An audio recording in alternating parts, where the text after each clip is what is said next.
கருப்பாக இருக்கிறதுனால கவலைப்பட வேண்டாம். குங்குமம் வச்சுட்டு கூட வச்சுக்கலாம். யார் குட்டி குழந்தைகள் இருக்கா, நான் தான் வச்சுக்கணும். அதனால தான் குழந்தை பிறந்தா ஒவ்வொருத்தர் வீட்லையும் கம்பல்சரியாக இருக்கணும். ஆனால் அதை டைரெக்டாக யூஸ் பண்ணக்கூடாது. குழந்தைய தானே வளர்த்துருமா, அந்தளவுக்கு கிருமி நாசினி, தோல் டிசீஸ் வராது. அரிசியில் போட்டு வச்சா புழுலாம் வரவே வராது. கருவேலம்பட்டை பொடி போட்டு பண்ணால் இன்னும் விசேஷம்.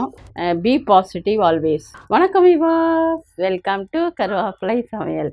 இன்றைக்கி நம்ம என்ன பார்க்க போகிறோம், நீங்கள் எல்லோரும் கேட்டீங்க இல்லையா, கருப்பு சாந்து வேணும்னு, குழந்தைகளுக்கு திருஷ்டி கழிக்கணும்னு. அந்த கருப்பு சாந்து தான் இன்றைக்கி பண்ண போகிறோம்.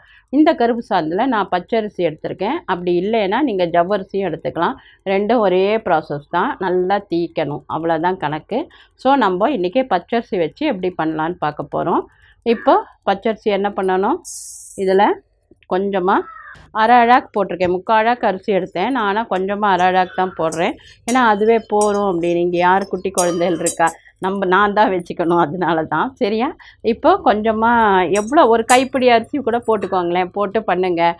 நல்லா வந்த பிறகு நீங்கள் இன்னும் வேணும்னா தைரியமாக நிறையா பண்ணுங்கள். இதே கைப்பிடி அரிசி தான் ஜவ்வரிசியும் போடணும். எதில் பண்ணாலும் ஒரே ப்ராசஸ் தான். இதில் நீங்கள் ஜவ்வாது சேர்த்துக்கலாம் வாசனை வேணும்னா கடைசியில்.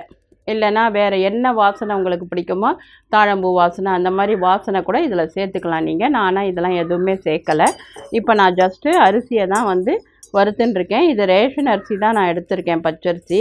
ஏன்னா அது நல்லா வரும், மாவாக இருக்கும் அப்படின்றதுனால. மாவு பச்சரிசினா ரொம்ப நல்லா இருக்கும் இல்லையா, அதனால தான். ஸோ இந்த கொரோனா டைமில் இப்போ எல்லாம் ரிலீஸ் பண்ணிட்டாங்க. நீங்கள் எல்லோரும் சேஃபாக இருங்க. வெளியில் போகும்போது கண்டிப்பாக மாஸ்க் போட மறந்துடாதீங்க. சானிடைஸ் பண்ணுங்கள். தைரியமாக இருங்க. தைரியமாக நம்ம ப்ரிகாஷனாக இருந்தால் நம்மளுக்கு எதுவுமே வராது.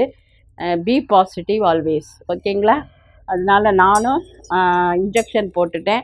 நீங்களும் இன்ஜெக்ஷன் போட்டுடுங்க. ஒன்றும் பிரச்சனை இல்லை, ஒன்றும் வர்றதில்லை. சாப்பிட்டுட்டு போங்க, ப்ரே பண்ணிவிட்டு போங்க. கண்டிப்பாக ஒரு சைடு எஃபெக்ட்ஸும் கிடையாது.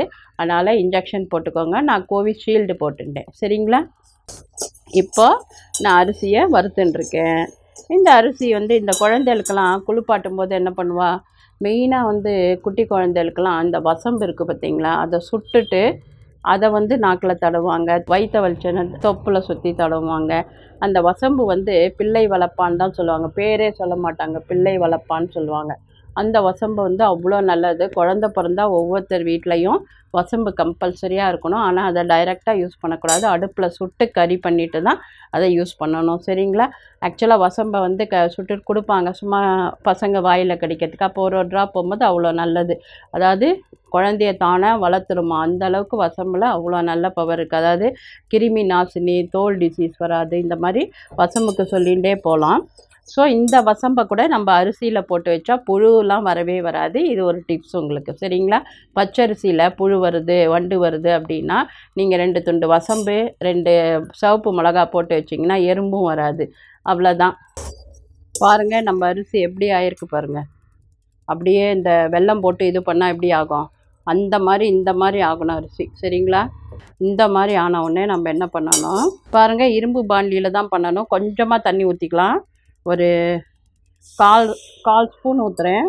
அது நல்லா பொங்கி அப்படியே கூழ் மாதிரி வரும். நல்லா இதாகி அப்படியே அது என்ன பசை மாதிரி ஆகும். அந்த அளவுக்கு நம்ம பொறுமையாக பண்ணணும். சரிங்களா? ஆக்சுவலாக இதில் நீங்கள் கருவேலம்பட்டை பொடி போட்டு பண்ணால் இன்னும் விசேஷம். அது திருஷ்டி அது இதெல்லாம் போக்கும். சும்மா கொஞ்சோண்டு ஒரு பொடி, ஒரு 1/4 ஸ்பூன் போட்டுக்கலாம் கருவேலம்பட்டை. ஜவ்வரிசியும் இதே ப்ராசஸ் தான். நீங்கள் எது அவைலபிளோ அதில் பண்ணலாம். ஆனால் இந்த அளவுக்கு கருப்பாக்கணும். அப்புறம் தண்ணி ஊற்றி இங்கே பாருங்கள் எப்படி ஜம்முன்னு வருது பாருங்கள்.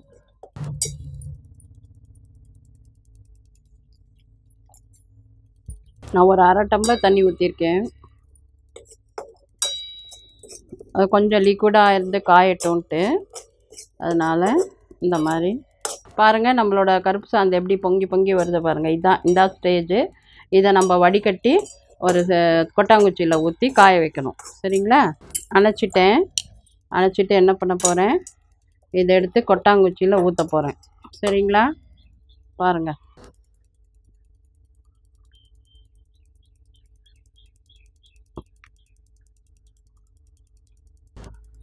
பாருங்கள், இதை இப்படி அழுத்தினோன்னா நல்லா தனி சாந்தே விழுந்துடும். இந்த திப்பிலாம் விழாது. ஜவ்வரிசியில் இவ்வளோ வராது. அரிசின்றதுனால நம்ம கொஞ்சம் வடித்து அமுத்தி அந்த சாந்து எடுத்துப்போம். இதை பாருங்கள், அழகாக சாந்து எடுத்துட்டேன். இப்படி இதை இப்படி வச்சுட்டு காய வைக்கணும். இந்த பாருங்கள்,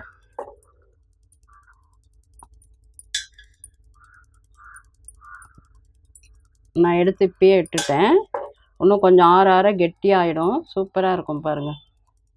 சரிங்களா? இதை பாருங்கள், இப்படி ஆகும். இப்படி வச்சு காய வைக்கணும். 2 நாள் காய வச்சிங்கன்னா சூப்பராக ரெடி ஆகிடும், கெட்டி ஆகிடும் போக போக. பாருங்கள், இந்த மாதிரி ரிங்ஸ் பண்ணணும். சரிங்களா? இதை பாருங்கள், நான் ரிங்ஸ் பண்ணுறது உங்களுக்கு தெரியுதான்னு தெரில. இந்த மாதிரி ரிங்ஸ் பண்ணணும். அது அப்படியே வரும். காய வைக்கணும். திருப்பியும் கொஞ்சம் நேரம் காஞ்ச உடனே இப்படி திருப்பணும். அது ஃபுல்லாக காயும். ஒரு 2 நாள் ஆகும்.